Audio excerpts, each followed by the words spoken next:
All right.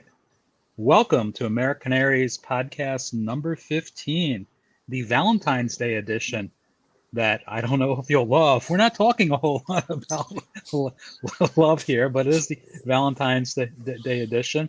Um, I have something sweet. I don't have any chocolate candy, and this is your sweet host. I don't know what you call it. The Ken Katz, the host of the podcast, and our special guest this week is Gulliver Hughes, who is sort of in the same um, geographical area as I am. He DMV, is. yeah. I don't use that acronym, Gulliver. Oh no. No, I hate that Oh, acronym. I hate that He's acronym with he's a a passion. bomber. He doesn't want to use that. I hate that acronym with a passion. So he is from the DC metro area. He lives, you said, in the Capitol Hill area, right? yes. Near Capitol Eastern Hill, Market. in an area called Eastern Market, which is a market. Is it still functioning? Is it still Oh yeah, open? yeah. 6 days a Yeah, week. yeah, a market. Just like a Indoor market. uh, yeah, indoor market with stalls and variety of Yeah, things. Many places around the country have markets like that. I know in Baltimore there's like four of them.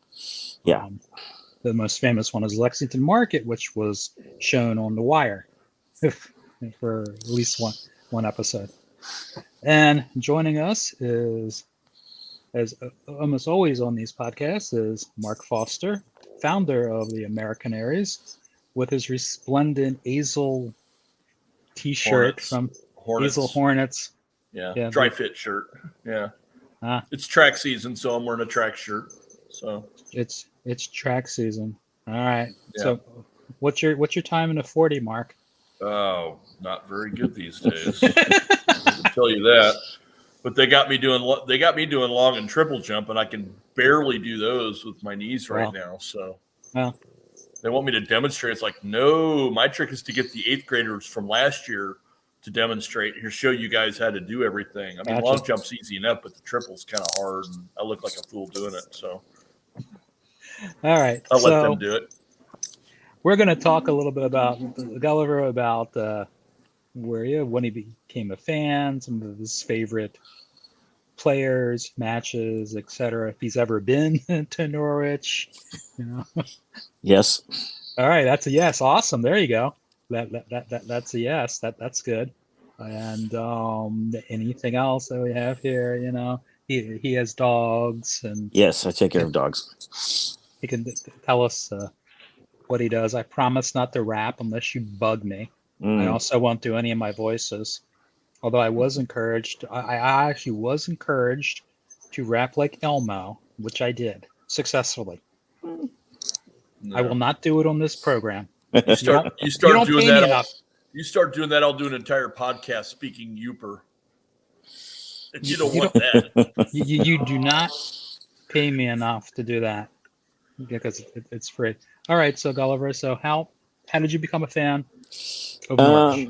So basically, I applied for study abroad programs when I was at the University of New Mexico, and ended up being accepted to UEA at the University of East Anglia.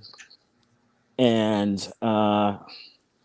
this was the actual study abroad year was 2004, 2005. And my MO started from the start was getting involved with the city itself. Because I didn't want to be one of those study abroad people who kind of just use it as like a whole year where you're just kind of basically traveling the whole time and not really being a part of the place. Mm-hmm. And so once I knew that I was going to be in Norwich, I just started looking into the football team. I wasn't, 2004, 2005, there wasn't as much, access to international club competitions, really on the TV all that much. So, Were they in the Premier League then, or were they in the Championship? so that was that. So when it was when I got accepted, they were just getting promoted to the Prem, and that was when the end of with Peter Crouch, Craig Bellamy, and Huckerby, and all those guys. And then obviously Bellamy and Crouch left after the promotion. But so The yeah, nerve of them. I was there for that season. And I just started. I got into it. I joined the UEA Canaries, club. I just started really getting, trying to go to as many games as possible. I would go, general sale, because I didn't, wasn't worth getting a membership at that point. And I would just go with a general sale, and the general sale was like, standing outside Carroll Road at 7 a.m, on a Saturday. And then For you a 3 get o'clock match? Yeah. Wow. Yeah. I mean, because the thing is, at that point, That's 8 hours in advance.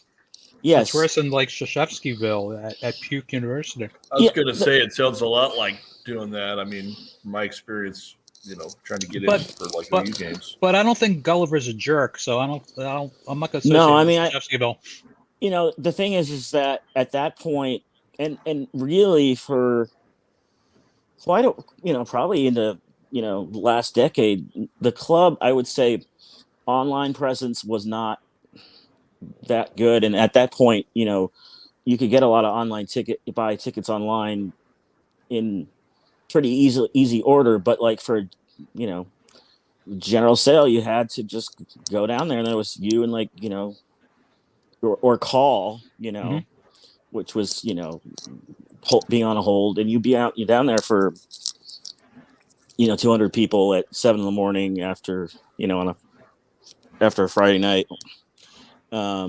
So, it was After a definitely Friday night out, is what you're saying? Well, yeah, being a student, and Of course. So You'll have to tell us what the bobbleheads are behind you eventually. I will. I don't have a Norwich bobblehead exactly, but so anyway, so I just started going. I do not have a go, Norwich bobblehead.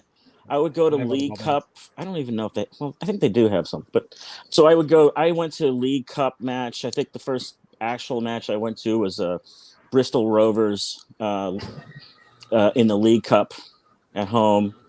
I saw. I went to a reserves match against Chelsea. My first actual league match was against Blackburn. And I got decent seats right down in the front in the Gerald section. And Brad Friedel was the goalkeeper for Blackburn at the time. And I, so I was kind of doubly excited. Like I was liking that, that I was, being finally able to see a league game, and then also to see him. I am part of the Keepers Union. Those are my guys. I always look up to those guys. And Brad Friedel, of course, I had spent the whole, all my midnight hours in 2002 watching him at the World Cup. So I was very excited to see him in particular. And, and so I went to as many games as I could. I had a bunch of, housemates who were, from other parts of England, and they ripped the piss out of me for being a Norwich fan, but they respected me for it. I had some people that were. Had one of my housemates was a Brighton fan. There was a Chelsea fan. There was some Arsenal. Man United. You name it, but they respected me for for jumping in and doing that kind of thing, and being a part of the city in that way. And yeah, it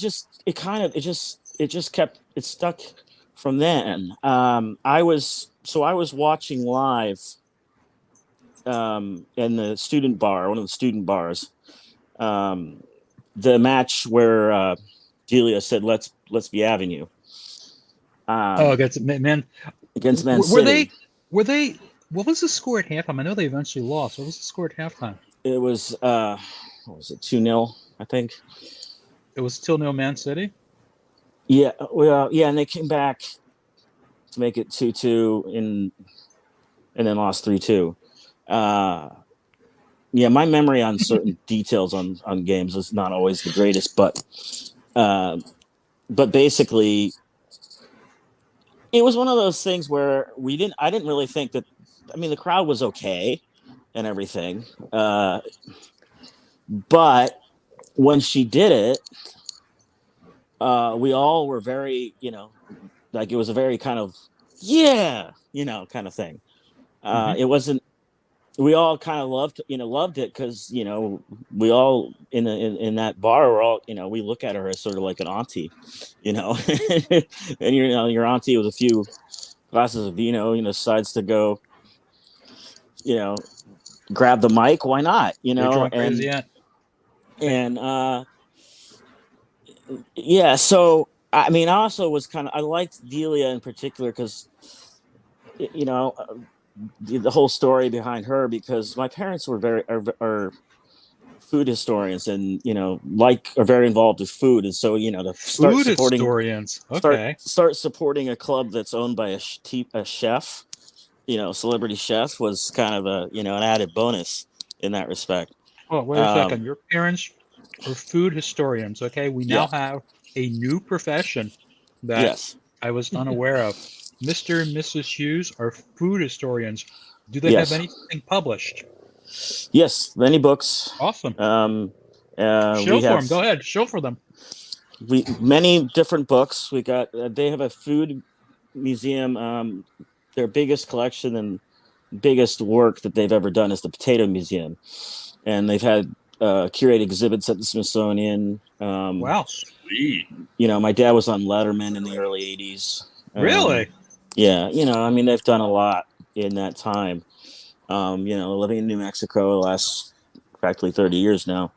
But yeah, so that was sort of an added bonus. But the thing is so it was interesting when she did that, and then the kind of the response nationally and I guess internationally was more mocking and derision. But the Sure, thing because about the, it at the the drunk time, team owner is like, yes, that's me.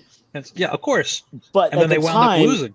yeah, at the time it was such a galvanizing kind of thing, and we all were like took to it as a slogan, and I think it's Mhm. still you know It's still somewhat. around. Yeah. I don't know if it's quite as a galvanizing thing, but for that season, that was a big deal. Mhm. Um, we weren't playing. Obviously, we weren't playing the Man City of now. This was a mid-table team who'd only just, like a couple of years prior, gone up to the Premier So League. And so they didn't have the Middle Eastern ownership yet, no, correct? no, this is at least 3 years before Taksin Mhm. Shinawatra became the owner. So I don't even know who was the owner at that point. But so they had Robbie Fowler, they had some all right players, but it wasn't like it was basically like playing Palace now, essentially, that kind of proposition. But so that was just one of I don't those know. things. We're just sitting Palace there, is like just Palace to me is like an interesting team because the way they play. There's a lot of talent, you know, yeah, and excitement there. I don't view them as boring. There's yeah, some other teams in the Premier, other teams that will go up and down. yeah, It's like, well, what do you stand for? Like West Brom. I don't know what West Brom stands for.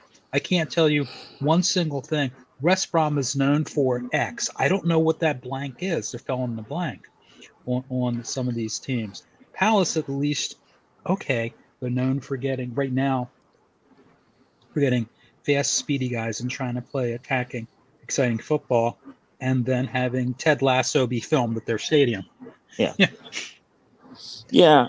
Um, so anyway, so the season continued. We had some good moments. I was there at We played Charlton, and I took a couple other Americans that I was friendly with, and that was a great day because we scored a late goal, and it's just a beautiful day, like the perfect Norfolk spring day. You could see the cathedral clearly. Everything was beautiful, and then they scored this late goal to win. and it was that was a great day because we just walked back to the city center. We're having, went to the Bell Inn and sitting outside having pints, and the grandma kind of came up to us and said, "Hey, what was the score?" And I was like, 1-0. And she just went, "Yay!" Very giddy. She was just, "Yay!" Uh, and it's just that sort of thing that we would not have gotten or been a part of if we hadn't become involved with the team. Mhm. I don't know those people I lost track of, but it like I felt that it mattered to be part of the city, and and I still I feel totally vindicated, a few months in, that was the right thing to do. Mhm. Then on the last day, um, we were, 1 point, we were just above the drop zone, uh, and if we got a positive result, basically we'd stay up. Mhm. and so again, I went to the student bar, and we watched it with all of the local students, and it was just a nightmare because Fulham just started pouring in the goals, one after another, and and the kicker, of course, was Brian McBride scored two. You know, it wasn't just that we were scoring six, but I had fellow countrymen basically Mhm. burying us, quite literally. Uh, Bri- and Brian McBride was one of the. He's featured in the Backyard Soccer MLS version. You ever know what I'm talking about? Backyard No, Soccer. It's a video game for kids. Yeah, there's very backyard baseball, backyard Backyard football. baseball, backyard mm, football, backyard basketball, but it's basically backyard baseball and backyard football at It's like once. With little backyard kids. soccer, so the backyard sports franchise. The DVD's in the other room. I know I still have it. Um, there was an yeah, MLS version, and they started out. They says, hey, you know what? Let's have kid versions of famous players. So Brian McBride was one of the players that was there in the backyard sports. So I remember that. yeah. No, I was only well, anyway. Video games. I only play Pro Evo with my housemates. Um, Well, my son was born in '97, so playing backyard sports with him was just great on the com- computer game because there was so many different. I mean, less so in soccer because the fields are like soccer, but baseball, the incredible variety of different fields you could play on in baseball mhm. was incredible. So not only was that really crushing, I mean, I think that's still probably my worst relegation, and the fact that I can choose between many. That's not I yeah, mean, that's not that's great. Of all yeah. of I them, mean, Well, because because you were there. Yeah, yes, you were there. It wasn't like here, whatever. Like you were there. Which I think is a great idea that you made yourself part of the community. You're going to be there. yeah, I'm going to try to blend in and be a part of that community as much as possible, as opposed to, yeah, I'm just a student. I'm here. yes. I admire that you did that, so I can understand why you would take it harder because you became a. What did David Lamb say? Norwichian? Is that the correct way to pronounce it? Is that what David Lamb said? Uh I thought it was almost like Norwegian almost. I don't know. no one. I don't. People don't really. I have never heard anyone really, do that like a Washingtonian or that Mhm. kind of thing. Glaswegian. The only time you hear that sort of a thing is Norfolk, like a Norfolker. That's it. Hmm.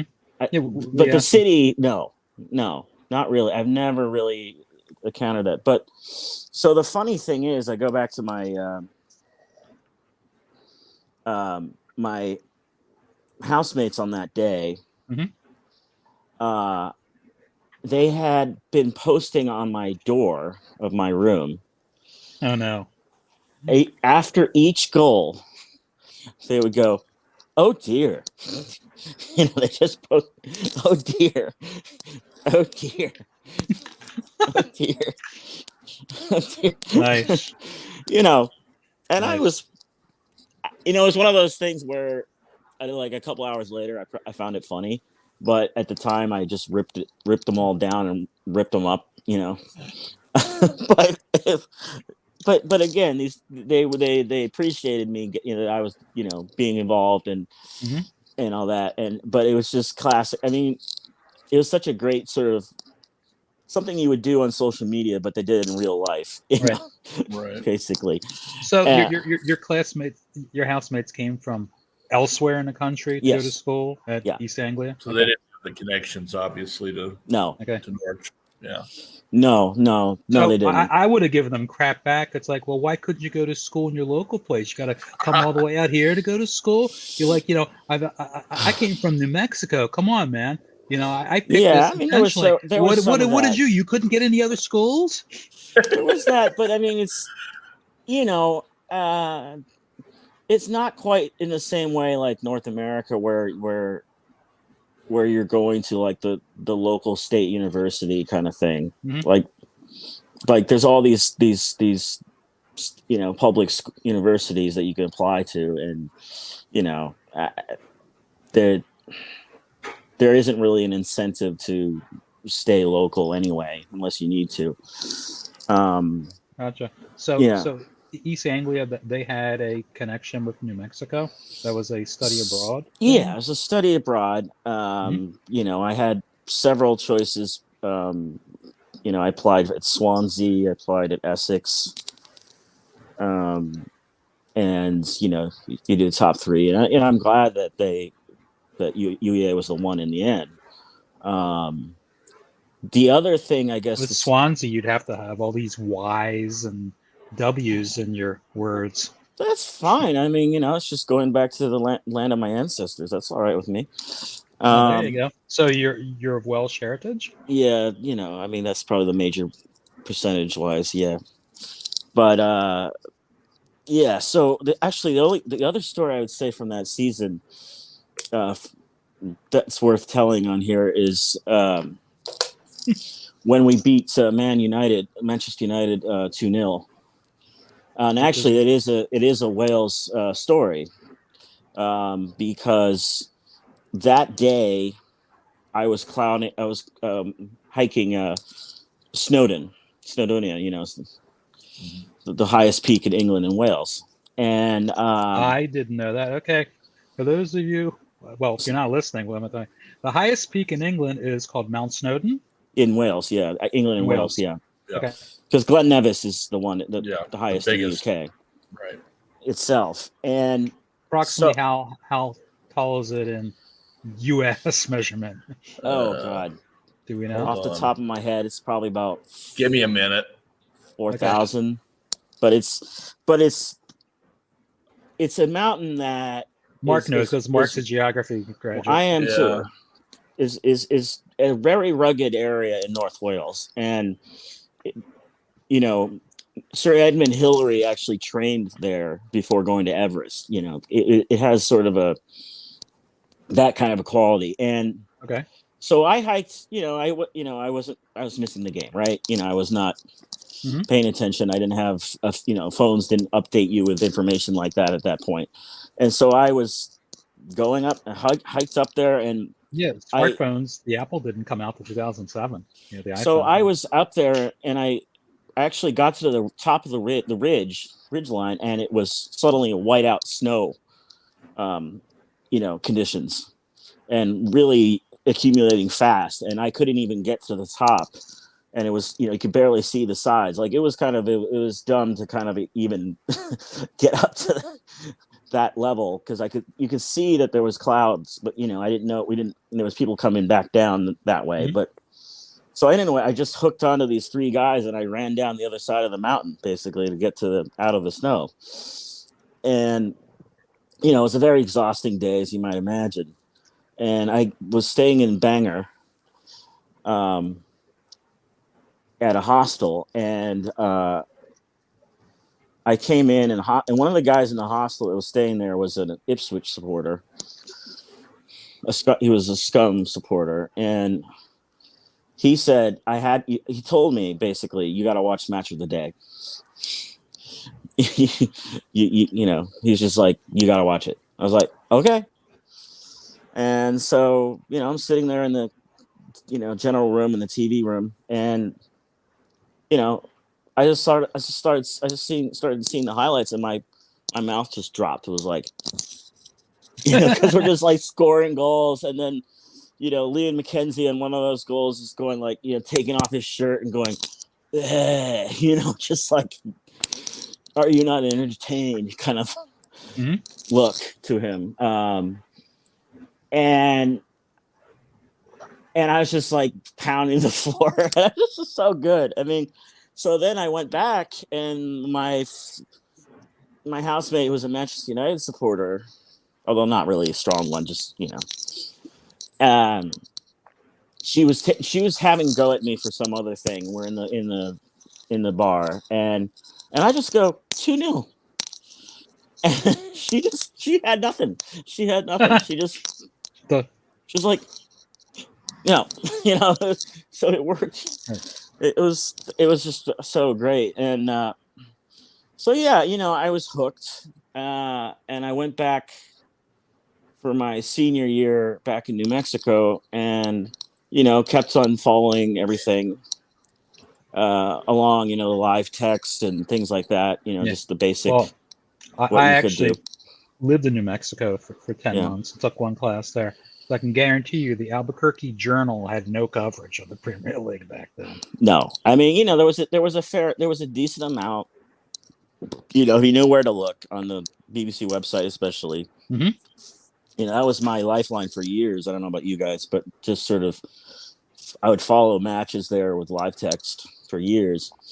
It's still, though, you know, for those of you who aren't aware of it, the BBC has a tremendous amount of live text. They have people who are assigned to do the matches, and they also pull in tweets from various I mean, places. this was at this point it was just like the basic, you know, what's happening, you know. When I first started following, before Norwich really, because before NBC took over, when it was Fox, if it wasn't on TV, it wasn't on TV. Right. So what I would do, there was somebody from Norwich who was like a guy named Tim Key, and he would do the, you know, the live texting of the game on the Norwich site, and then you would send comments in, and that's how you would follow, you know, what was going on. So like, oh, Norwich has a corner. Oh, I think they're gonna, you know, like you would in certain situations, you just got used to, hey, they might score a goal in this situation or something, and that's how you'd follow it. When it wasn't on TV, and all of a sudden NBC takes over. Like, every match is available. This is great. Yeah, I mean, there was some kind of, you know, streaming sites and all that, but what was interesting was just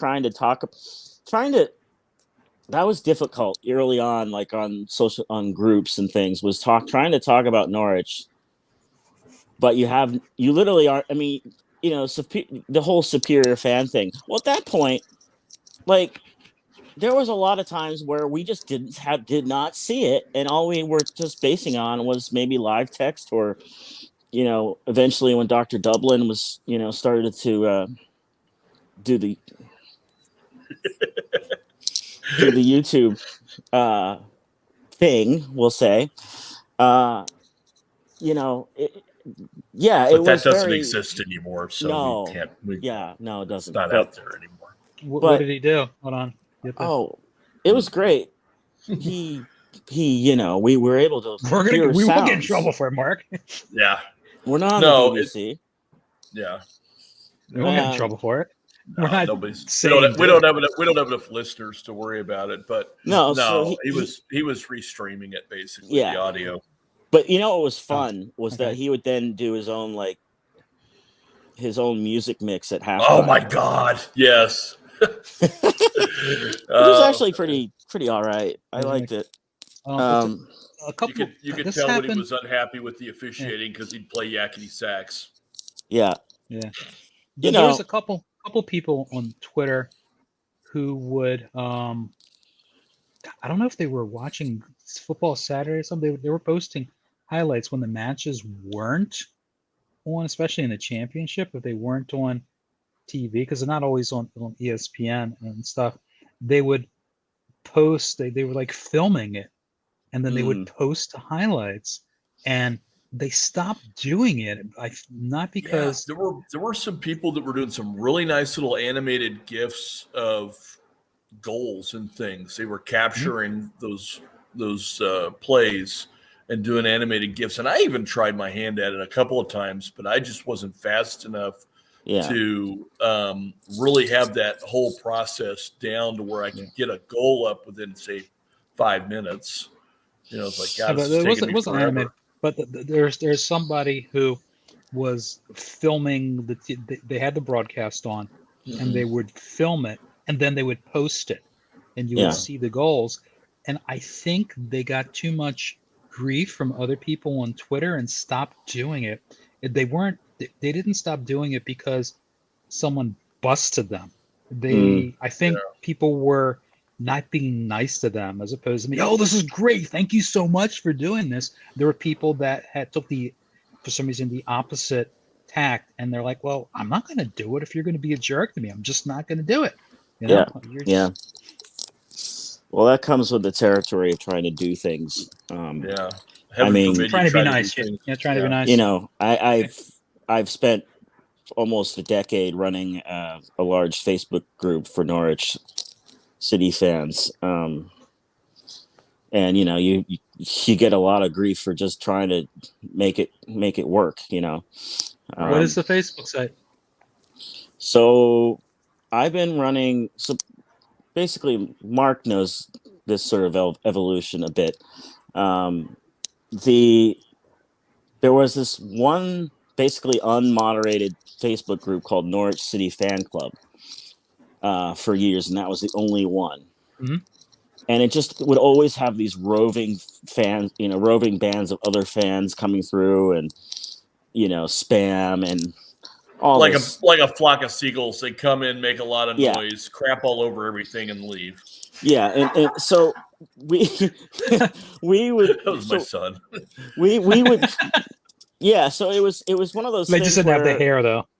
The first 2 years, the Lambert years, you know, whereas basically where Mark and I were in there, and you know, basically this group generated from basically all these people that were up late in the UK at the time, and we called it the tumbleweed hour, basically. And we just start, you know, talking about nonsense, and you know, not necessarily about the football, not necessarily about, but we just get involved in these kind of really random, wild tangents for a good couple of years, and then basically we just got sick of it in the Chris Hughton era. We got sick of this unmoderated mess. So you had so if it's Chris Hughton, then the people coming in, they all had little niggles. That was his thing, which I always hated that word because it sounded far too close to something you're not supposed to say. Right. And him being a black guy, that he was using that word all the time, I was like, okay, I know what he's saying, but geez, can you say, you know, he's slightly injured, something's bothering him, you know, they're just, you know. It's the right term. You know. I know it's the right term, really but is. it's far too close to something that we're not going to say. Right. No, I mean, yeah. So it was very frustrating, and basically we had this group chat by that point. That was I don't know if how far family friendly we are, but the name of it starts with the letter C and ends with the letter S. It was yeah. We try not to cuss here. Yeah, so just checking. So that was the name. We have our moments. So it was in term of endearment. It's still a term of endearment in that regard. But We try not to cuss, but easily misinterpreted. So basically, we ended up setting up our own group. And for a while, my argument was we should only have like 200 people, make it like just kind of like sort of a country club. But we just started growing and growing, and we tried to always have like a lot of humor and things like that, and not try to be, too serious. Do I belong to this? Do you know? So now I possibly do. So now it's called Norwich City Fan Forum. Not the most clever name exactly, but we just wanted a site that would actually be moderated and private. You're in that one. Okay. I'm in some that I just don't necessarily. There's a lot of stuff I don't spend a lot of time on them. Right. There's a variety of Facebook groups that I belong to just because people post interesting. Oh, that's interesting. Wow. Thanks. Yeah. I'm not necessarily posting. It's more for educational value, and everyone's like, oh, thank you so much. That was, thanks for posting that particular piece of information. If I'm more interactive on Twitter. So basically that's where I just dove in to the community. But backtrack though, I should say I went back to UEA the following year after my senior year, and I got my master's, and lived part way into the city. And so I was going to the games when we were, basically on our way to League One. Gotcha. I've spent, that was 07, 08. What are your 06, 07. Gulliver, what are your degrees in? I have a master's in international relations. And your political science. Bachelor's is political science. Political science. Yeah. That's why he lives on Capitol Hill, people, so he can just, walk over to First and Independence and go, yeah, those people, try to pass the laws, and then over here, this is where all the good books are. Right. No, Library of Congress is right there. Yes. So I'm also from the district as well. I mean, I grew up in the district and New Mexico, and so anyway, I came back to the district because it was the only place where I wanted to be. If I was going to be living in this country, I wanted to be in DC. I didn't want to be anywhere else if I had to be back in America. And I'm not doing my degrees, not necessarily doing anything with my degrees that are directly related to the degrees, but so I'm highly educated, underemployed or whatever, or employed, however you want to describe it. Underemployed. So, yeah. Relate. Yeah. So underemployed. So you grew up so you said your parents are in New Mexico? Yeah. Yeah. We moved Where in New Mexico? In Albuquerque. Okay. But like opposite end of the city from the university. Which way? West. Northwest. West, like Rio Rancho? Like almost Rio Rancho, yeah. But across on the other side of the river. Yeah. Yeah. A few miles away. For those of you listening, I spent fall of 90,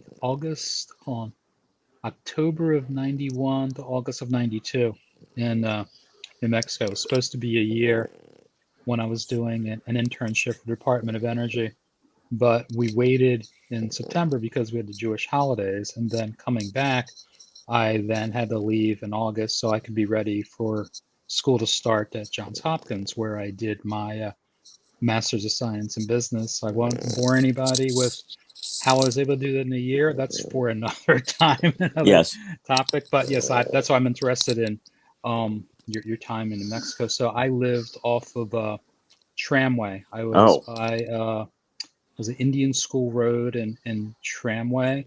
Right next to the base. Very close to the base. We worked on the base, for the Department of Energy. But there was like a movie theater complex, multiplex over there.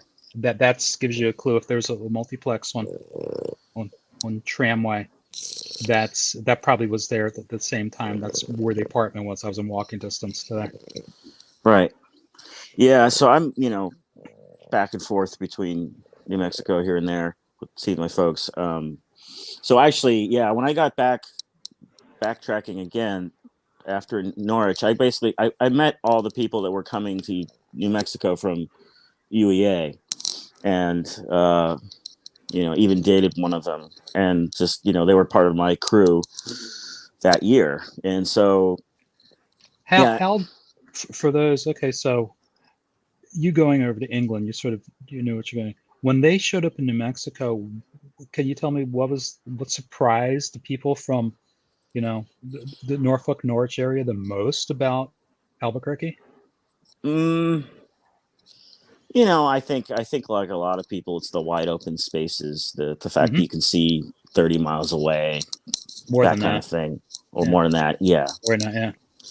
And the dryness and things like that, and just Yeah. it's such a difference. I mean, for when I went to UEA the first time, I had never been to England. I had never uh I never, other than looking at photos, I didn't know anything, so I went there, and what was interesting, actually, this past last couple of weeks, that the Canaries Trust, doing the shirts for Syria, Hmm. because the first person I ever met in Norwich was a guy that was on my bus with me, who was a Syrian law student named Riyadh, and he was the first guy I really knew, and then, funnily enough, his brother came back the same time I was doing my master's, and so I knew his brother as well. And I Did you still, did you donate anything to yeah, the I cause? put some money in, yeah. Okay. But I know. and I don't even know. Mark said that we did. Yeah, we Um, put 15. I had some leftover money from all of our fundraising, and so I had about 15 pounds worth to put in, so I put that in. Yeah, I did the same, and I didn't uh, know. I for talked to them. me, I personally will. I'll be silent on the issue. I'll make people aware of it, and Mark did it. I support you, but I've been silent on that. And you guys Gotcha. can probably figure out why.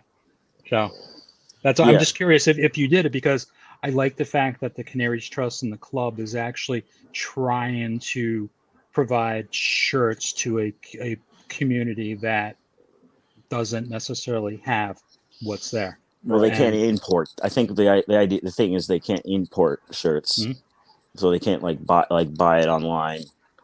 Um, the guys I know gotcha. were very, very um, well connected, so they're not like suffering or anything. But Hmm. I don't know if they were knew about it. I sent to them information, or even were following any of the league at all. But Hmm. yeah, so But I that think it's cool that the club and like the Canaries Trust and others yeah, will get involved. Like, oh, there's a need somewhere, and we can fulfill that need. yeah, Yeah. So And it I was was really impressed funny. It was really by what. sorry.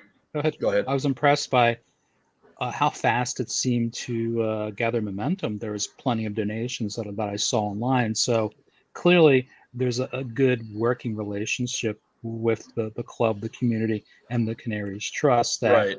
all of us on. I mean, I belong. Mark belongs. I don't know if you belong, Gulliver, to the yeah, trust. I mean, you yeah, mentioned so all three of us. So we're aware of the good work that the Canaries Trust um, does in the club. So I'm impressed when they get together. I'm proud when they can figure out how to do something that helps community, whether it's providing shirts to a place that needs it, or whether it's the mental health issues or anything. So yeah, I'm glad that we're associated with both, that we're not embarrassed by something that's going on at the right. club. And when we are embarrassed, uh, We took care of that. we took care of that. Yes. BK8. Yes, Yeah. Yeah, BK8, yes, yeah, and other things, but And yeah. I mean, we've done a lot of things over the years on my Facebook group in that sort of community building mm, way. Um, the thing that's been so great. I mean, I groused about the things where I'm like, well, stop attacking me for trying to do something for you. But it's just been such a great kind of community thing within like the admin. We have several Brits, and we have an Aussie that runs it with us. And we've become really good friends. We talk all the time, every day. But then the kind of the wider community, it's sort of for me and a lot of the guys who aren't necessarily in Norfolk, it's like being in Norfolk every day. And for many years after my master's, I couldn't even go. I had no opportunities because of life. I couldn't necessarily go there all the time. But that's sort of like trying to be belonging to that community. The Facebook group that I've helped run has been such a way of I've gained more friends because of it. That I didn't know the previous time that I was there. Yeah, and that's Sure. just one of those things with the internet. I've got people from my time in minor league hockey that I'm still connected to from, my God, the early '90s, early internet, Yeah. and Usenet and things like that. People who I've never physically met, but I have this connection to them, all over the country. And it's the same thing I think for you at this, and certainly for us in a lot of different ways. I mean, I don't know that I'll ever get to meet some of those Canaries down under who I've been on some Zoom meetings with, for example, Yeah. because chances are we'd all have to be at Carroll Road at the same time for that to happen, and probably not So something we could put a bullseye on. I was like about 10 years between games and between being in Norwich. But because of all that work with the Facebook group, and then, the fact that I became such good friends with these people online, I bought them all. We all went to the same game, went to Palace, on New Year's Day of 2020. Boy, did we not know it was happening, going to happen. But we all gathered there, and I just, first from the moment I met them in person, it was just like nothing. We didn't miss a beat. We were just, it was the You'd been same. around them so much online that Yeah, but I mean, sometimes you worry that there's sort of a difference. There's somewhat of a difference in kind of communicating or being with these people, but it was just seamless, and we were kind of doing the same. We had a pun run within 5 minutes. See, I would assume like there's plenty of people that I'm friends with. I have a variety of different like groups, as I was saying. It's amazing sometimes, no matter who I follow, all of a sudden for 30 minutes, all my tweets will be on this one particular thing, and everything else isn't. It's just hysterical, the areas that I'm in. But I would tend to think when you're friends with someone online, meeting them in person, it really just ramps it up. You get hey, you're much more comfortable. It's more natural, and I'm saying it's got to be positive as opposed to the negative. Because if you're friends with someone, you get to know what they are, and then you meet them finally in person. It's not, God, this person really is not who I thought they were. Wow, this is awkward. It's generally the other way around. Wow, this person's really cool and really good. We get to meet. This is great, and then you generally have a good time. That's been my experience with Yeah. some of the people that I've met. Generally, it's through Maryland or the Orioles or something like that, because I'm in so many different little sub communities. My mom was always pretty funny when I talk about, oh yeah, Orioles Twitter. Oh, separate Twitter for Orioles? No, it's just the term that we use when you're communicating with people in the general, whatever. Yeah. So I can't even tell you, but so I'm not surprised that they did it. So Yeah, so I'm really, I mean, I'm not, so I felt like I've been deeply involved with the club. I've interacted with so many people, either working in the club or around the club in that way. I'm not necessarily doing like Canaries Trust kind of things or the things that Mark's been doing over the years, but that's because Mark's the founder. He gets all these opportunities. but I've built this just the community. loudest voice. I know so many people in that regard, and it's become, you just feel like if it wasn't New Year's Day, like I think I would have met many more people that I know. Like, oh, I know you. I know, But so, yeah, and it just So it's just been great in that respect. I wish someday, some weeks, I wish I wasn't doing the admin work. I wasn't doing um, all the work that I put into the group, because you feel like you can't switch off. And when, like, things are really bad, as we all know, they're really bad. And I was actually messaging Chris Reeve about this, because because they're doing that channel, you can't just go like, oh, you know what, I'm just gonna put this aside for 2 weeks and not, Right. like, what we're doing here, what you are doing, like, we can't switch off. We can't say, okay, things are shit, I'll come back later. And that's, I think, the thing that I think a lot of people don't understand with people that like us that are doing these kind of things, is that it's we're in it. We can't look away. And Except for the Chelsea game. But by the way, I only saw the first 20 minutes of the Man City game because of the online class. I still haven't watched the rest of it. I just got to.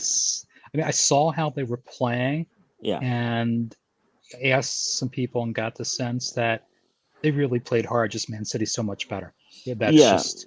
Yeah, I you should my segue my to the game. Yeah, absolutely. my impression was that it was basically, we had chances that it was in a way like the last time we played them at Carrow Road and won. The Mhm. only difference was we didn't put those chances away. There were chances that, off the header, off the post. Yeah, yeah, Yeah, As an exactly. example, there Right. was that basically, if we had buried it, we would be up 1-0 or 2-0 and be in a totally different world. Maybe we They would have wouldn't have held got on. shut out. Right. I'm not Maybe we saying they would not. have won. They would. It wouldn't have been something to yeah. nothing. Right. Right. And Correct. and I think it was just that sort of thing, is that Mhm. you have to be on 100%. And you can't falter in any area to beat those guys. And the fact that we were like just screwing up, and Aaron's was making those mistakes, and that area was being Yeah. overrun. I'll But still defend him though. I think he yeah, did something there, 25, 30 minutes in, and he was not on all cylinders after that. So Yeah. I, I've th- I I've think he seen. I Yeah. think he had a little tweak that it's Um. possible. Yeah, I was on. God, was it? Was it? I think it was right after Smith was hired. Yeah, it was right after Smith was hired. I was on the fan zone, and Darren Eady was there. So yeah, he was on before me, and he had some interesting things to say. So I, deferred to him several times as a actual former player and someone who's there. He's far more of an expert than I am. He was asked about Aaron's, and he said, "Well, if Max Aaron's really was the player that people thought he was, they already would have sold him. He would have been playing for one of the top teams in Europe, but he's not. He's still at the club, and there's a reason for that." And then they asked him, I forgot who the host was. They asked further. He says, he's really good, like in between the boxes, but he lacks finishing ability on the offensive end and lacks real true marking ability in the box. Says he's got to work on those, and that's why he's still at the club. That's why he hasn't been sold. yeah, And and that's the hole in honestly, I his mean, game. Yeah, huh? that's the hole in his game. Yeah, it's a hole in his game. And I've seen, I mean, there's at least two penalties that he's caused. That he's, I don't, it may yeah. have been three. There's at least two. Well, And Zaha. yeah, but at least two the season that he's been at fault for penalties. And I honestly, I mean, I think Byram might be better than he is, It's possible. Yeah, but yeah, Byram's coming back, and he's just. I think it's really tough to drop him because of how well he did. But there's a definite problem there, and Pep's like, all right, we need to attack him because this is what's going on. He's not like Kyle Walker because Kyle Walker makes up a lot of stuff with his speed, but he's better. yeah, He's better. He's bigger. He's bigger. But Walker, when he was with Spurs, before he started getting better, made up for a lot of mistakes with his speed. Aaron's can't make up all of his mistakes with his speed, and he's a smaller dude. I don't know Yeah. about height wise, but he's definitely smaller physically. So, I don't know if he's going to be subbed out or whatever. Who knows? Maybe in the cup match against Liverpool, maybe they sub out and try something different. So, Gulliver, I wanted to ask. So, in the matches you've seen, like, who are some of your favorite players, and then some of the favorite things that have happened while you were there? And then the third question, because we're already almost an hour in. Where have you sat, and do you have places that you really like and places that you don't like in Carrow Road? So, my favorite player in my time supporting Norwich is Tete. He's my favorite. I, people ask me what's my, favorite, Norwich 11. I'd be like Tete, Tete, Tete, Tete, Tete, Tete. Huh. I I gotta see if I keep talking. I have he, programs from one of yours. I think Tete's on the cover of some. Keep going. so he is. I just, I like these players that are kind of good for the dressing room, good on the pitch, good, just people that you don't necessarily get a lot of hype, but they're just good eggs, and they're good people that should be. And the thing that I on the pitch that I always noticed that I felt, even though he got maybe some stick about, was that I felt like Norwich always had a better shape with him out there. Even though he made some mistakes, even though he wasn't necessarily the best passer, I always felt like they had a better idea about themselves when he was playing. All right, you ready? Yeah. I'm holding up the program. This is from Boxing Day 2012. Mm. So it is who on the cover? Oh yeah, him and Wes. Alex Tete and Wes Houlihan, and this Yeah. is signed by the song, because it's got Oh, nice. 05. So it's, I had programs. I won like a something where it's You got the whole an year, auction. right? I got a Whole whole season? year of the sign of the programs, and it was whoever was the player of the game signed Oh, the nice. program. I think only twice was the cover person did it match. Of course, Yeah. I have quite a few Grant Holt signatures and Here. hands, but so this just happened to be right on top of the pile. It's just strictly coincidence. So Yeah, I'm, so I'm really hoping that he comes back in some role at some point to the I club. think that would be great. I think that he would be welcome in that role. Oh, I yeah. mean, he's retired from active play. I think he really would be welcome back at the club. Someone that he's very well liked. Yeah.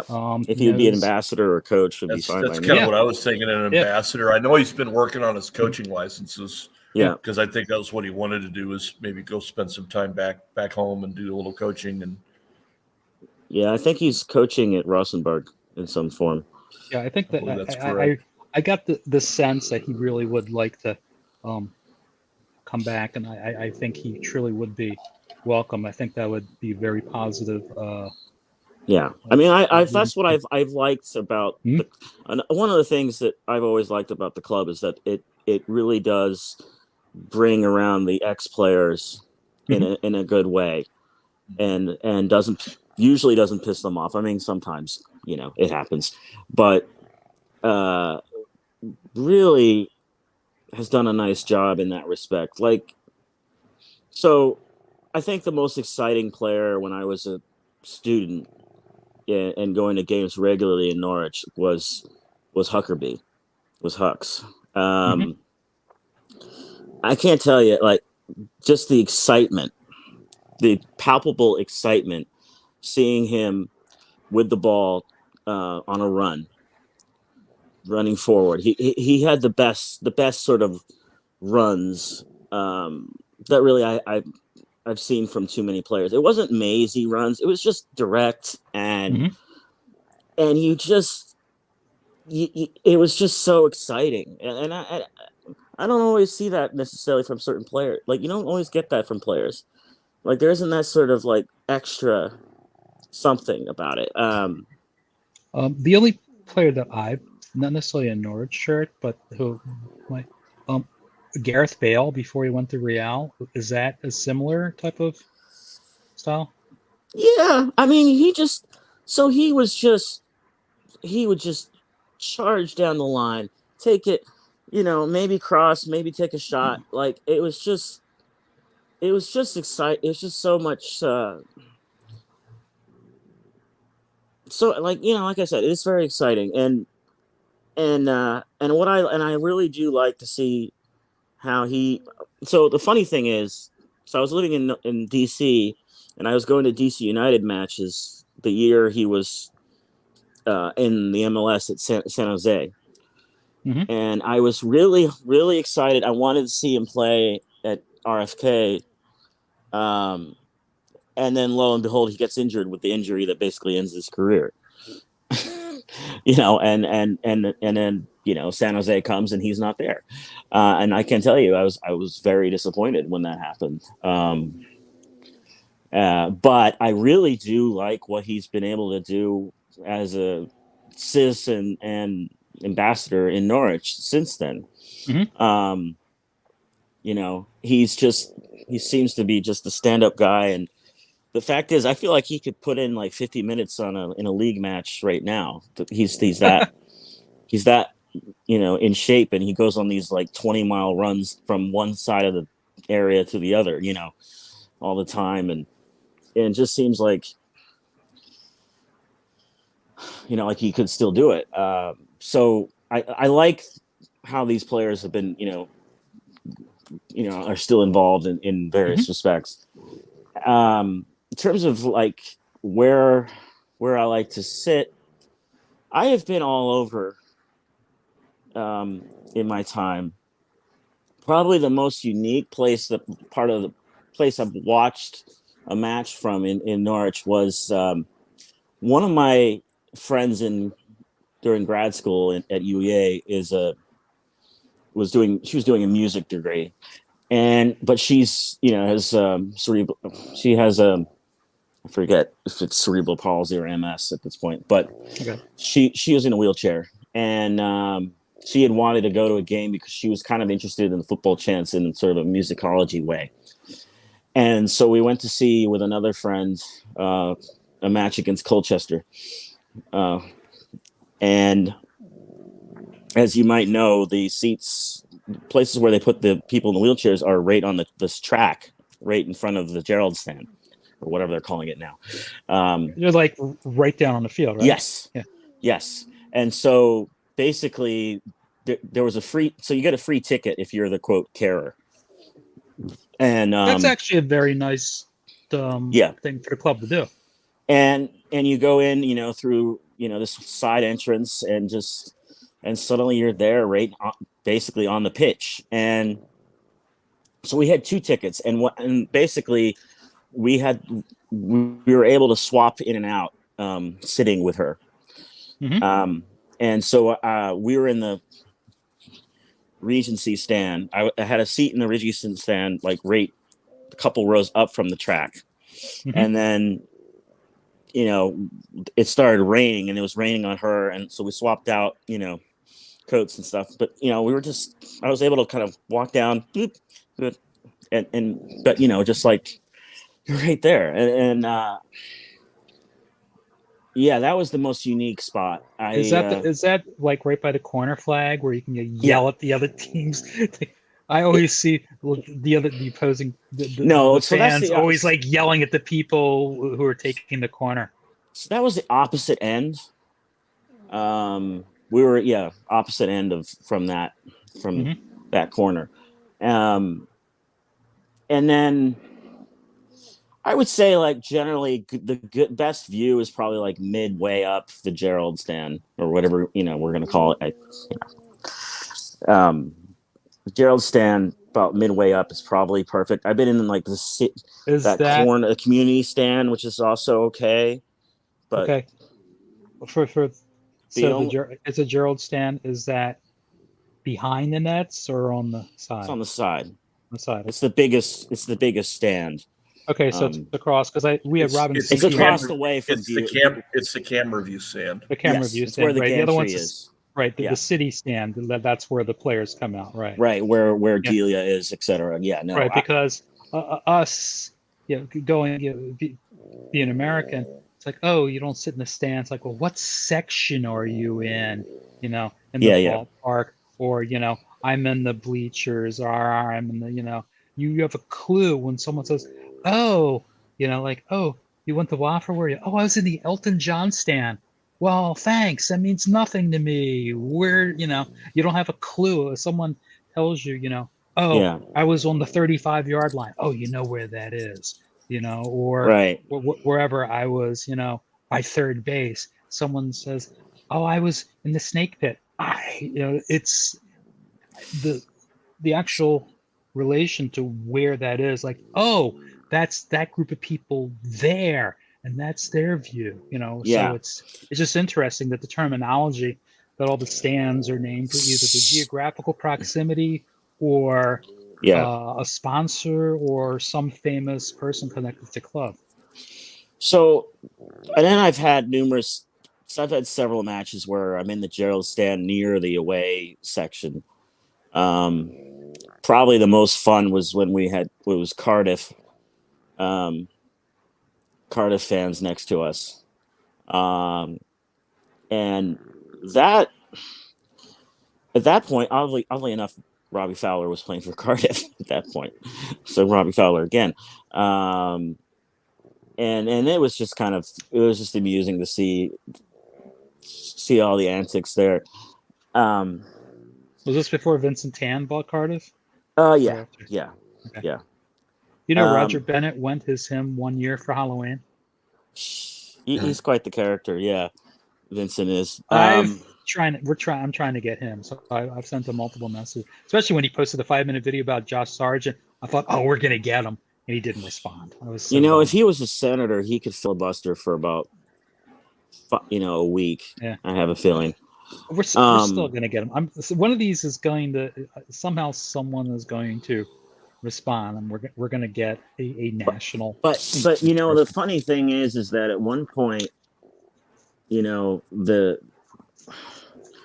the Holiday Inn.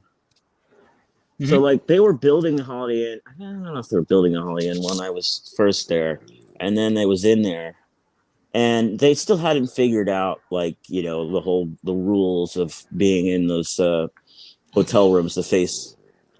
Oh, And you mean the Sky Dome rules? yes, and so there was a moment where two people were basically celebrating Valentine's Day that day. Let's just Uh, say. they're Let's being just bring it amorous. back to the holiday here. Yeah, Yes. they're being amorous. And Yes, and and we all could see it, Great affection. and and they knew you could see it. yeah, and we were all, and it was just a general way, you know. But that Uh happened. Hey, Yeah, couple, and give us a wave. Hey, yeah, couple, give us a yeah. wave. Because yes, I can think of right. the chant. yes, Yeah, this is a family friendly program. So, when Skydome first opened up, now yes, what's the Rogers Center or whatever the hell, yeah, the hotel. I've actually been in Skydome.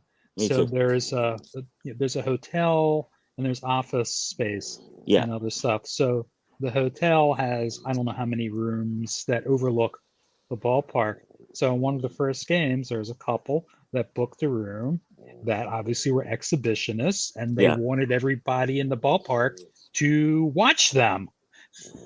And yeah, and that the Skydome is it's big, but at the same time, like anything in TV, it's not as gigantic as you think it is. it's big. But it is big It's big. enough, but not It's enough big. that like you couldn't, yeah. Okay. So So the Holiday Inn, they were trying to figure out like, yeah, all right, if you're in there, we don't want you to distract from the game. Yeah, they've tried numerous different things over the years. I think they had stewards in there for. I don't know if they still do that. Um, and we had, so the last time I was there with my friends from the group, they had a couple rooms there. And it was great looking. We went up there just before the match started. We were all almost tempted just to stay there, but it was because there didn't seem to be any stewarding happening at that point. But we had spent the money on the tickets, or actually, I was being very generous, and I bought my friends tickets for basically it was a Christmas present. There you go. And so Upper Barclay, I would not recommend as a certain part of the Upper Barclay would probably not be my favorite spot necessarily for vantage points because you can't see this a scoreboard or any clock or anything, and part of the pitch is kind of obscured.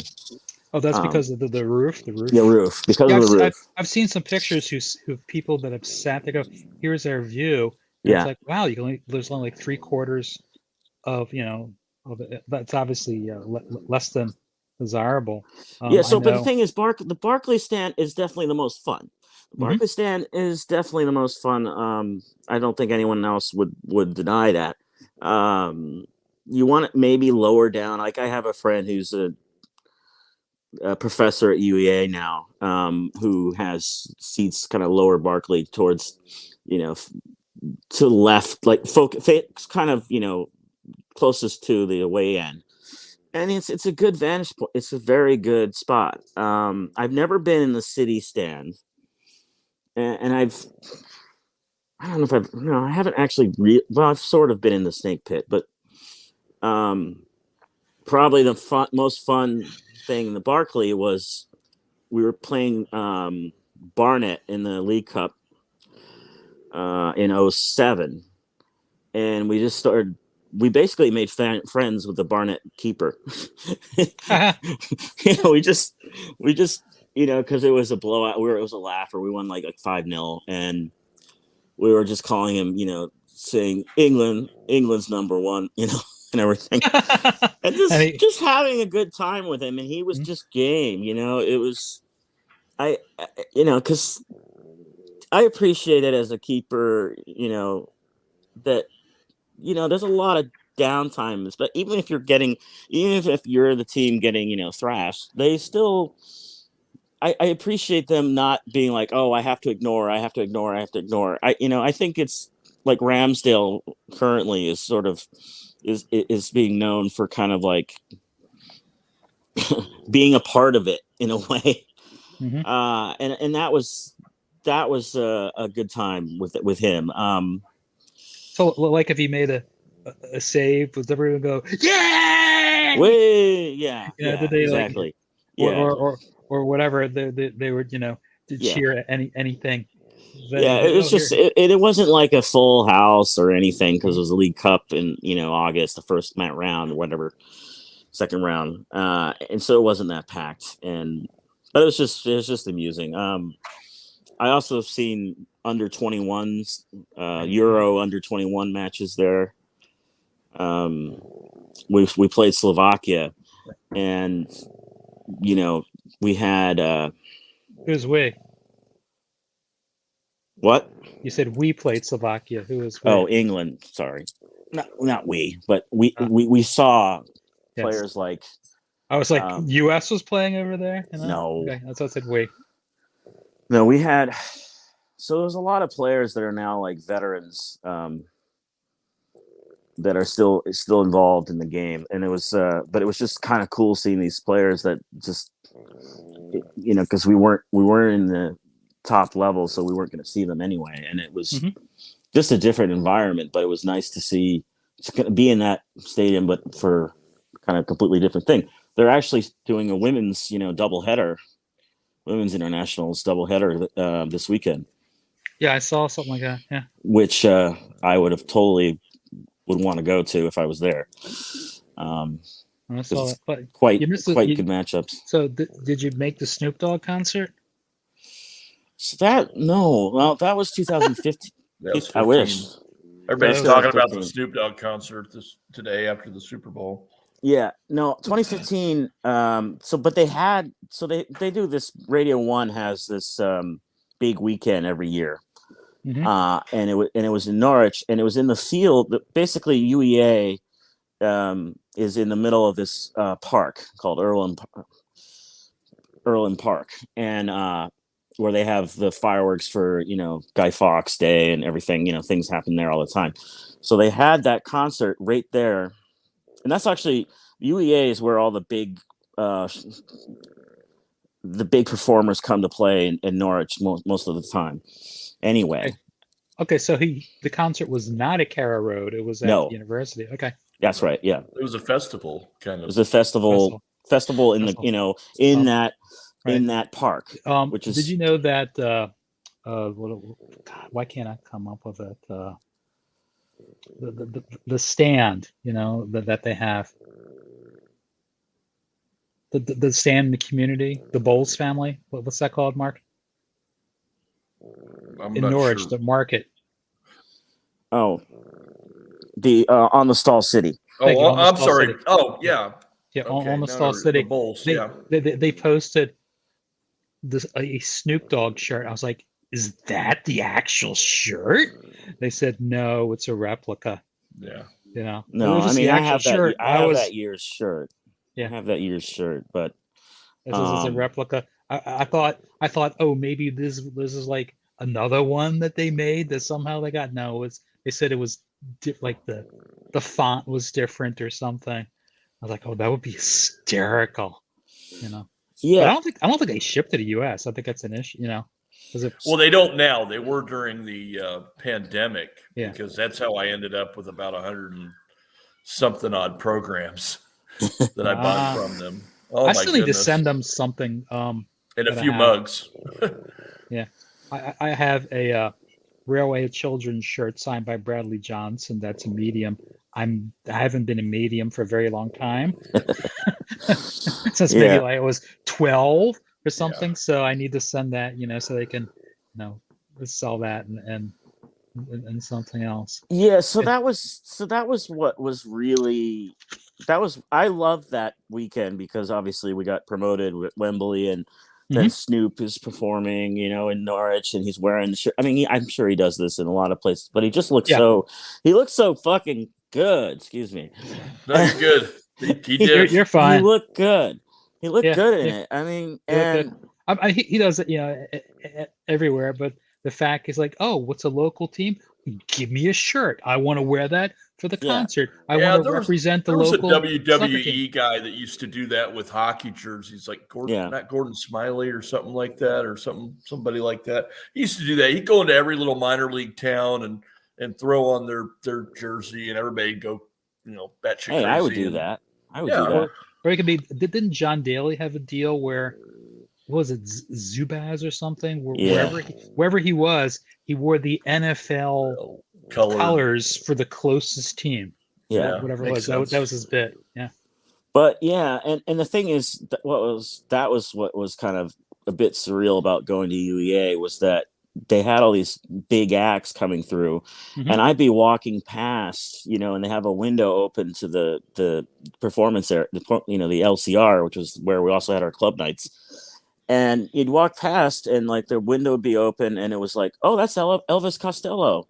Or when I was going to the Grads bar, which was above the stage, the top level of the building, above where the stage was, I go to the bathroom, and I had this I could hear whoever's performing, and I was like, I remember one time I was going to the bathroom, and it was like De La Soul was playing,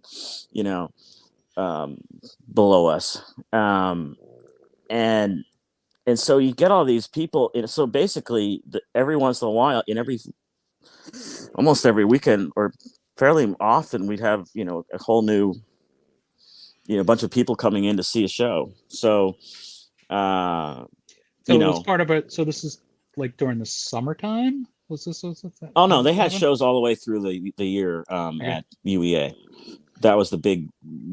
I mean, there's other performance areas in town, but It's Okay. basically where But most of the big shows come so through. for that part of England, that was the place where all the performances happen. That was like Yes, the all the destination. big shows. You know, because it's not like they've got a big multi-sport arena like no. all the little places around here do. In I mean, America, Carroll Road, they do it from time to time, but it's not good for the. for the Right. grass. They can't protect the pitch Yeah. that well. Right. But yeah, so that was such a great weekend. The only thing is that I couldn't watch that game because I was up in Pennsylvania, and my aunt and uncle didn't have BN Sport. I think it was Oh, BN that's Sport. right. Yeah, it wasn't And being. I just Yeah. following along and going nuts. And It it's wasn't such being. I don't know about you guys, but the thing is, like, I haven't felt the need necessarily to like go to a bar and be with a bunch of people watching the games. But occasionally, it's great that we have this group because Mhm. you realize you're not the only one. And I've met some people around the neighborhood who are Norwich supporters, who are from England or whatever. My bank manager used to be a Norfolk boy, actually, at my bank. But so you almost feel like at certain points when you're like it's your kink, like it's your, sort of just. Yeah, I mean, being a Norwich fan, because How I can you know. tell if someone is a masochist? Well, Yeah. if they're wearing yellow. Yeah, Gulliver. So, I know there's probably about, I don't know, Mark, how many you think in the DC There's a metro fair area? amount. There's I a mean, fair you can amount. extend to me because I'm between DC and Baltimore. yeah, Yeah. I mean, you guys have got. Are we talking like 10? I think it's more than that. I was going to Okay. say 18 to 20. Yeah. I mean, I could But the pull thing up. for me is that I'm not necessarily totally in need of it because I have all this community. I'm dealing with all these, Mhm. I'm right in the middle of it with all these fans on my Facebook group. And, so I'm glad you guys are doing this sort of as an organizing vehicle because I, have been doing all the work with my group. And my group's not just English supporters; it's people all over the world. Mhm. It's a global group, and so I'm doing all those things, and I'm doing a We lot have on half the match. globe. I'm doing a lot on match day, so it's like I haven't necessarily sought people out, but I've met people in the neighborhood. There's a guy from Ipswich who I talk a lot of shit with. Lives around here, and more and more people recognize when I'm wearing Norwich stuff and then we'll start talking about it. I mean, I've definitely seen the growth in that respect. Yeah, because I have, you were in the in a rage. I have a different one that I wear. It's like my it was like from the Paul Lambert years. Yeah. And when I wear that, people will always like look at it, and every once in a while someone goes, "Oh, Norwich!" They'll recognize it. I've told this before. I was one time in the elevator in my building at the Department of Transportation, and I was like, "Oh, Norwich, yeah. Uh, Glad you recognize it. Yeah, my cousin played in the EPL. Oh, really? What's your cousin's name? Brad Guzan. So this guy's related to Brad Guzan. So Pete recognized Norwich. So I had a very pleasant elevator ride with this dude. Never saw him again. Yeah. And every once in a while, then there was also a guy who I remember one time, I was like, who the heck's wearing a Leighton Baines shirt? I'm like, what the heck?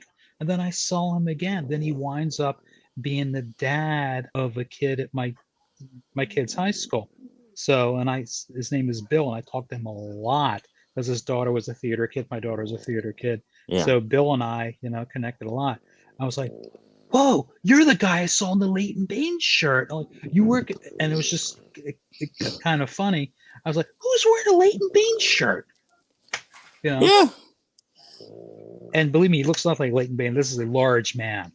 This is he probably had to say, give me the largest size possible, please. He's a nice guy, but he's not, he's a large dude. He's I mean, not only just size wise, he's just a big guy, but He's a he's big. He's a large dude. I think last time I saw him, I think he lost I thought I saw Yeah. him like at the grocery store or something because he lives in the area. Hey, I put you guys at about 20.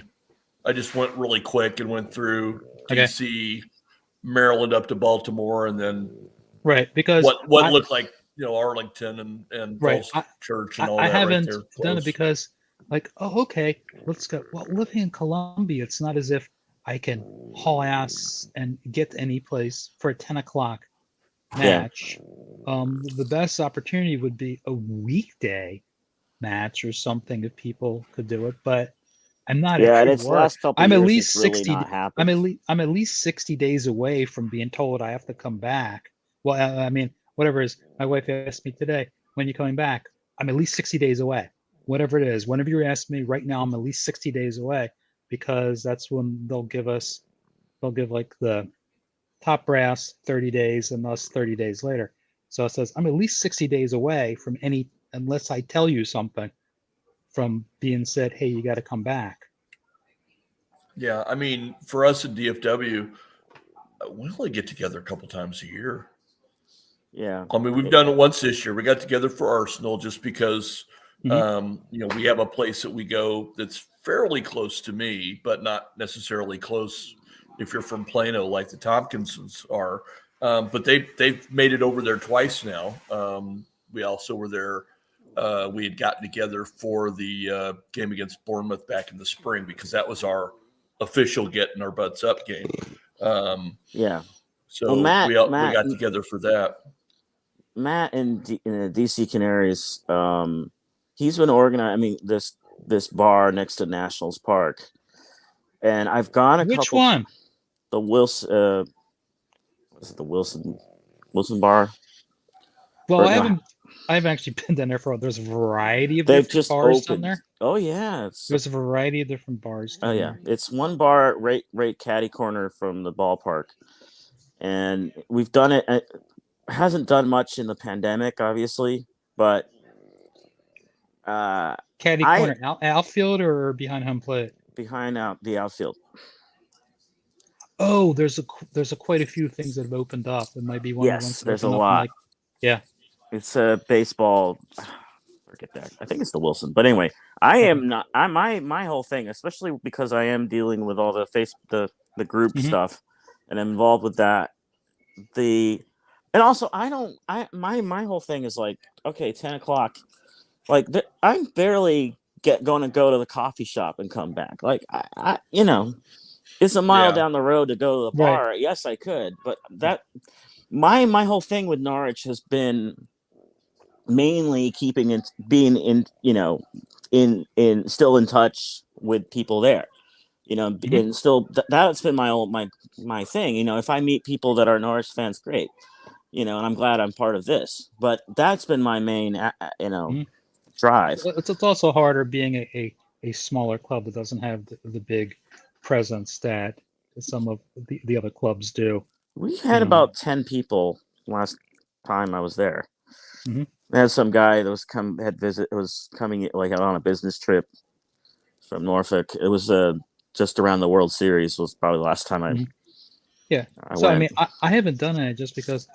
Oh, there's no official. Hey, the official bar of the DC Technically, Canaries is blah, and they're going to. It's not like the New York Canaries. It's not. I think there's a couple other groups that maybe have there's sort of. I official. mean, he was trying to. He made it basically that bar the official bar, but But and then it we were at where were we? They were for another match. They were at like Lucky Bar, but yeah, yeah, it's tough. You need like a consistent place to yeah, meet with some sort of ideal, and we don't necessarily have that just because there's just not enough supporters, and there's not like an international club. It's not like, oh, the Baltimore-based Canaries. Actually, there's nothing official versus some of the bigger clubs. They have their own official yeah, thing. When my and son and I and were and yeah. doing, I just don't. I'm not the one. I'm organizing mhm, where I'm organizing. I'm the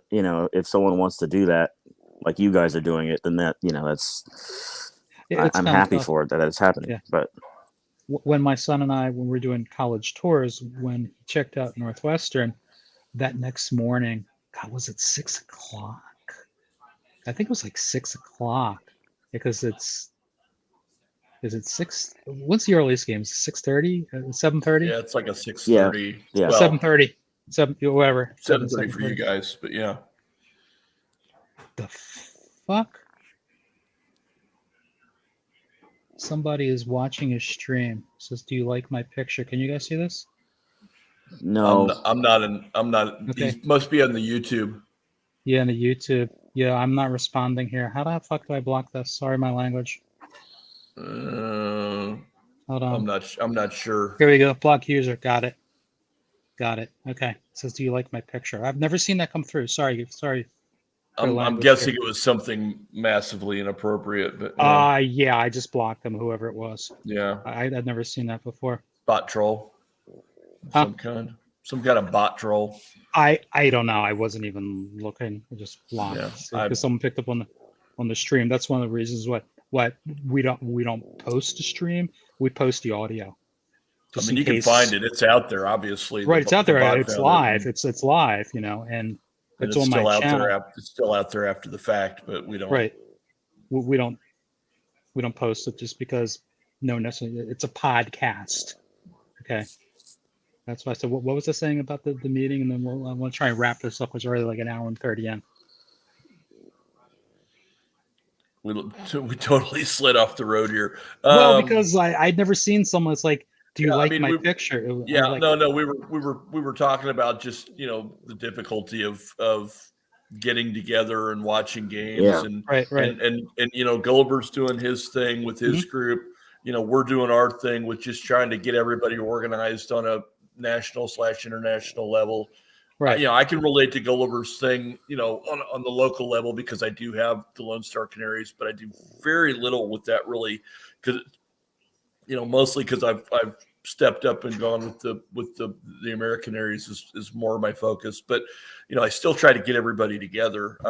But if we have more than 6 guys at a game for a viewing, that's doing well. I mean, that's me, my son, John Kirby, the Tompkinsons, and maybe somebody else shows up, and that's about what we get. Yeah. Right, so it's I was talking about when we were visiting Northwestern. Arsenal was playing Man City the early game, so we found basically Man City.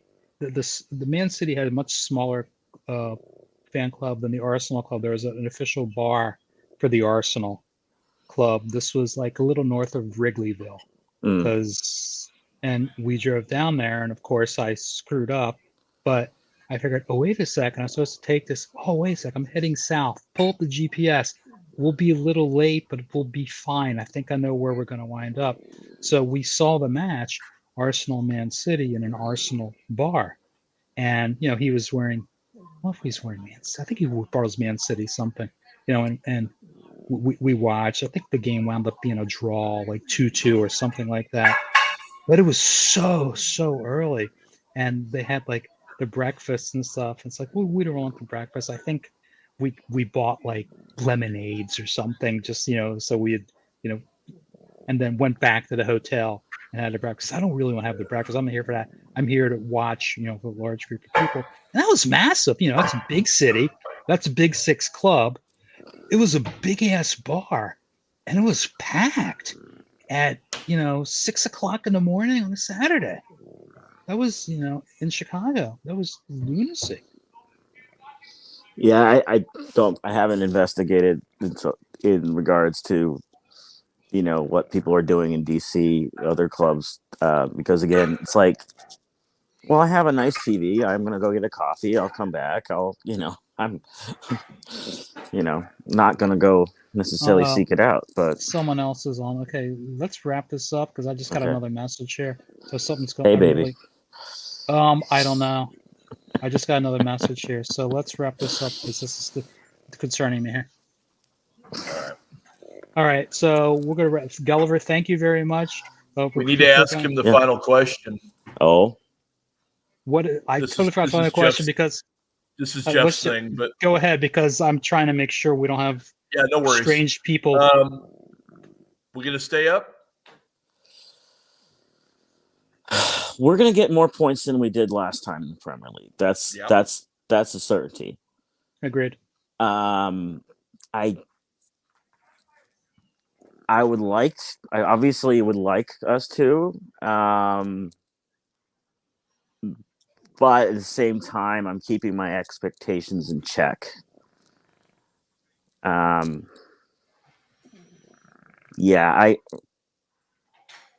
I'm not. I'm just not. I'm too superstitious to say yes. We're going to, but I hear you.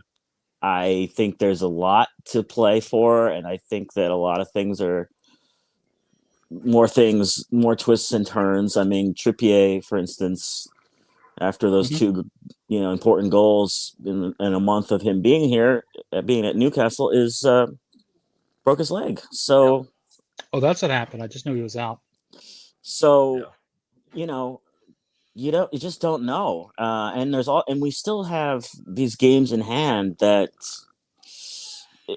are it makes this table look like it's not Ridiculous. quite Yeah. exact. You don't it's still it it's not a true representation yet, but I think that there's I think we're going to be very close to staying up if we don't. I hope it's not like my first relegation where we were, just outside of the relegation zone and then on the last day go down. I mean, if that happened again, I don't know what I'd do with myself. Well, but I think that one of our hopes is we actually end up doing that to a Brentford or an Everton at this point. Correct.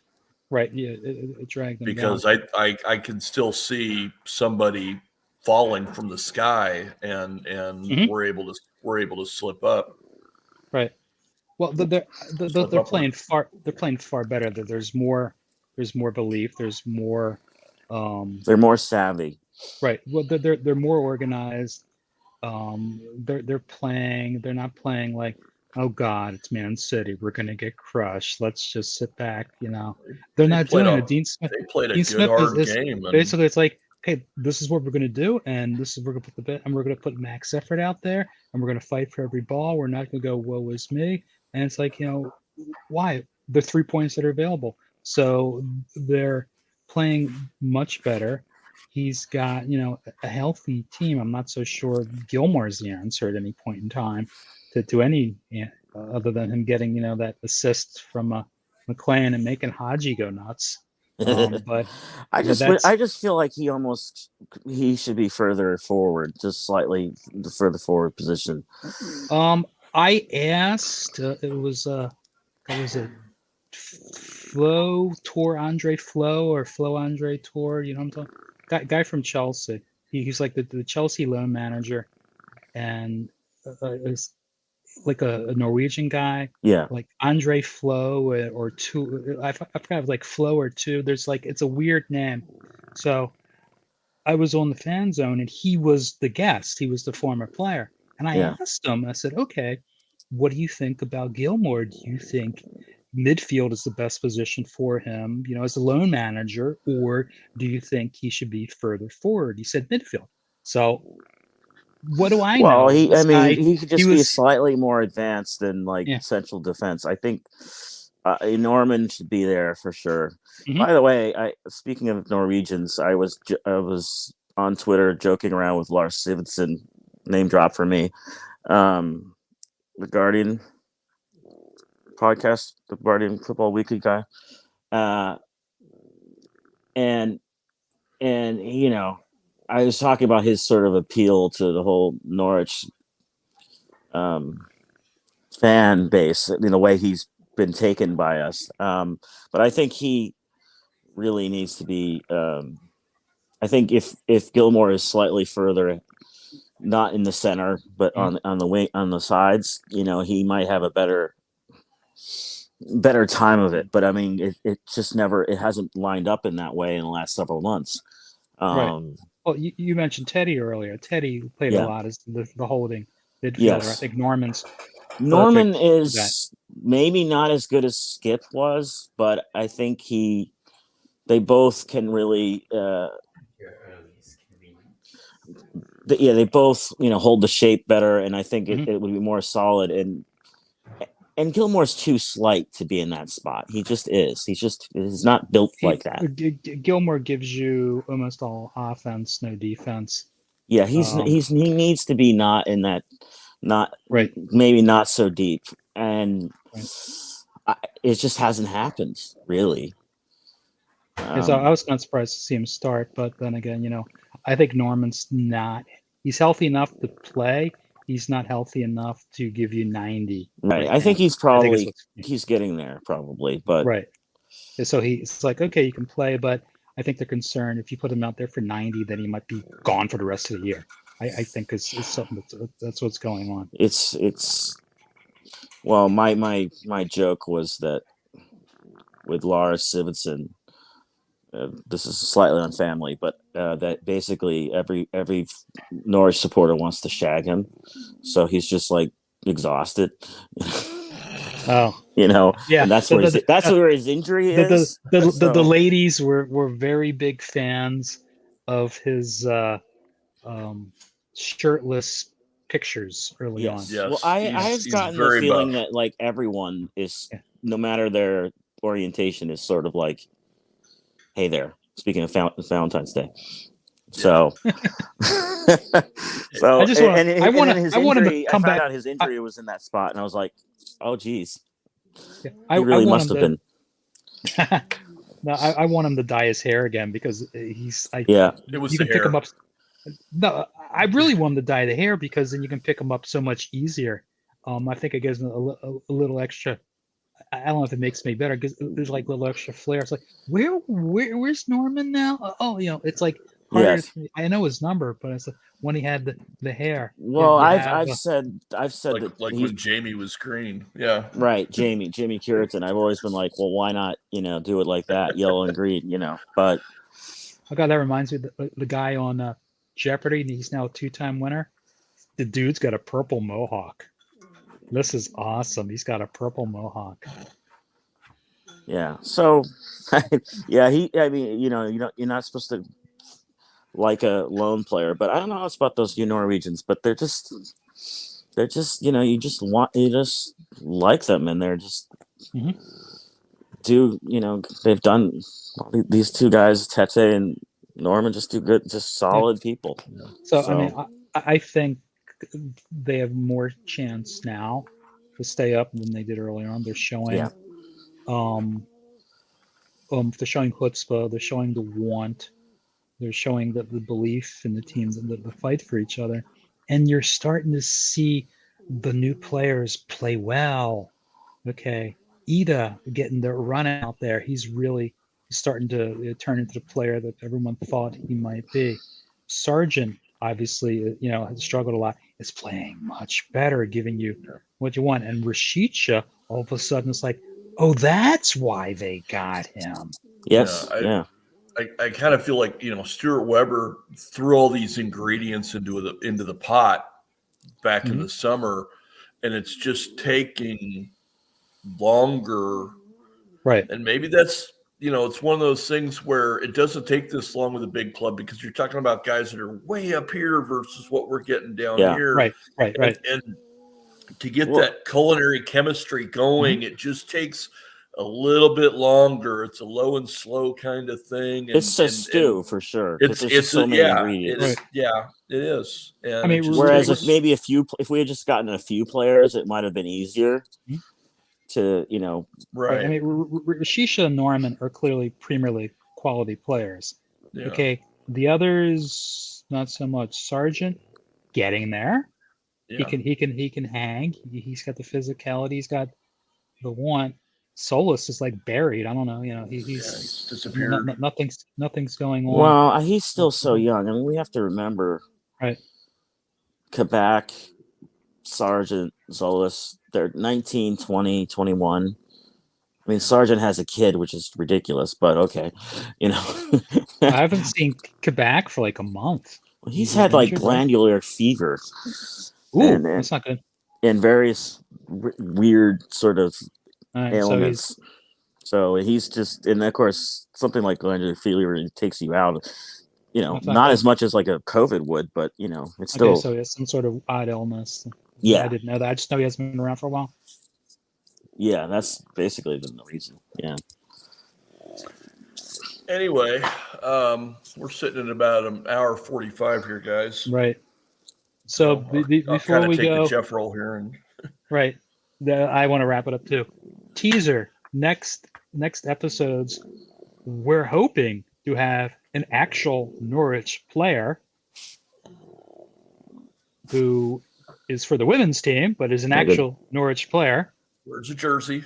Okay, Please. where is a jersey and Please. one of the players that we sponsor. Yeah.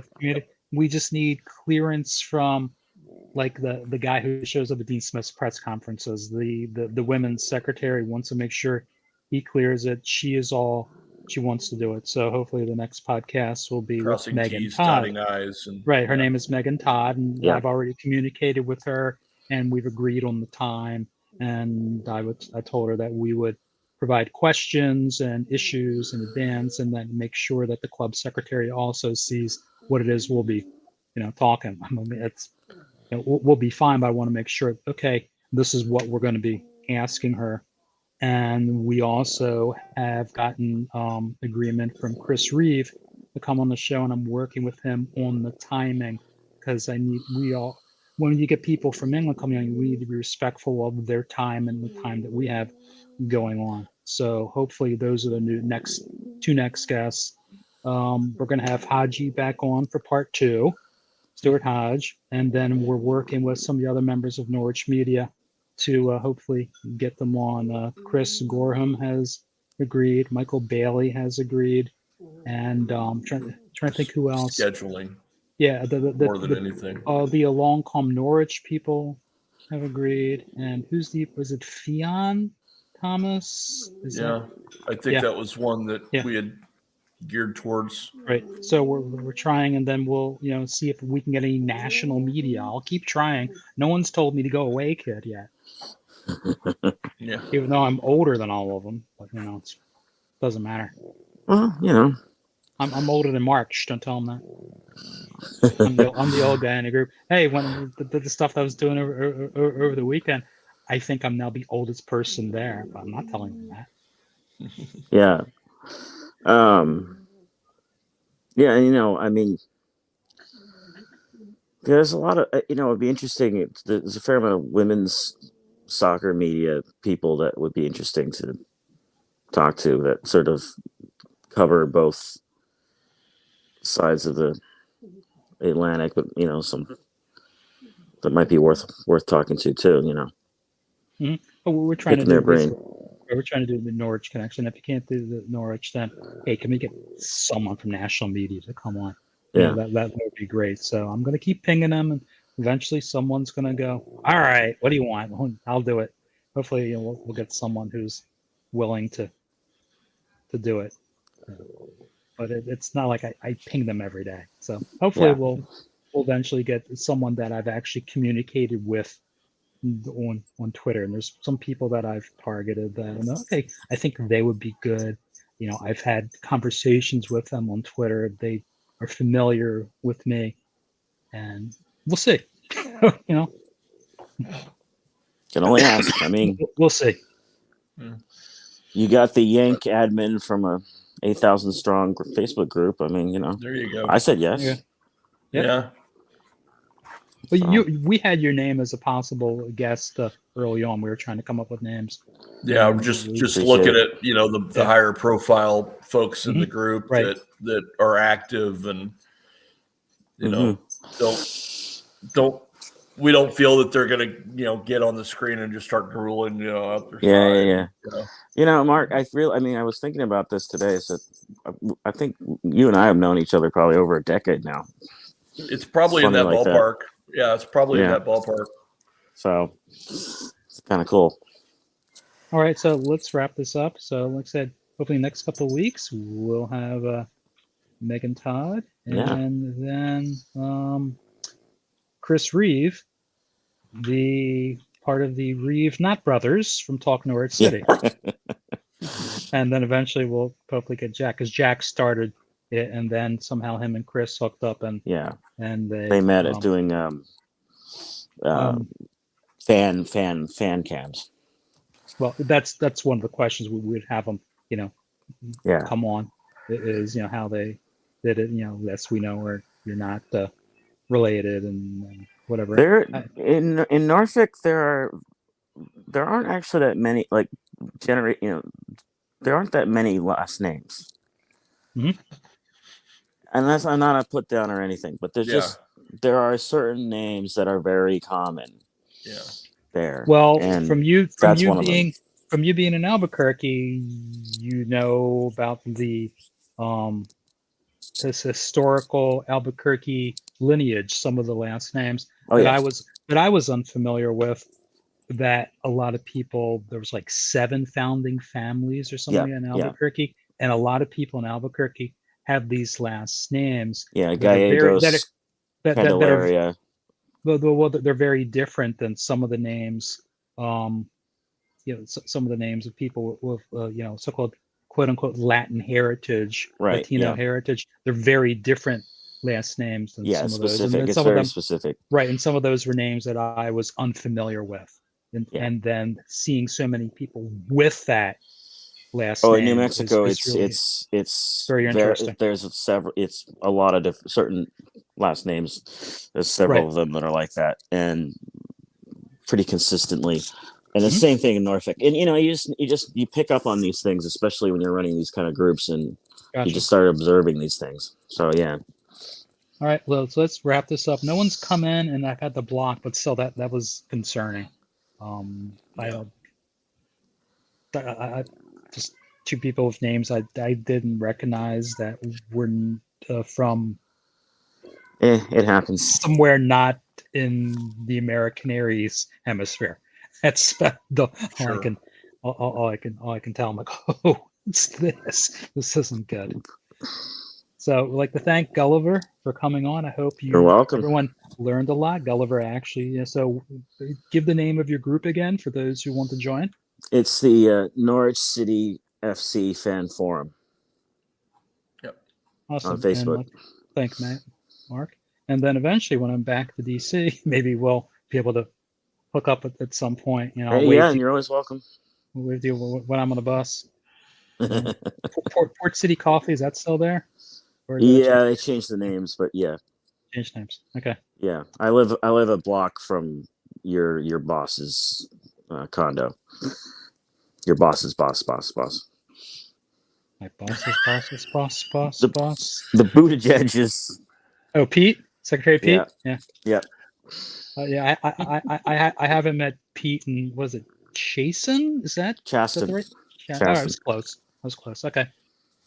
Yes, that's one of the disadvantages of not. You don't get to see that. All of a sudden, oh, hi, Mr. Secretary. You just don't get that when you're hanging out at home in Columbia. No. As opposed to when you're in the building, I'd see him periodically. People walking through, and you just don't have that happening.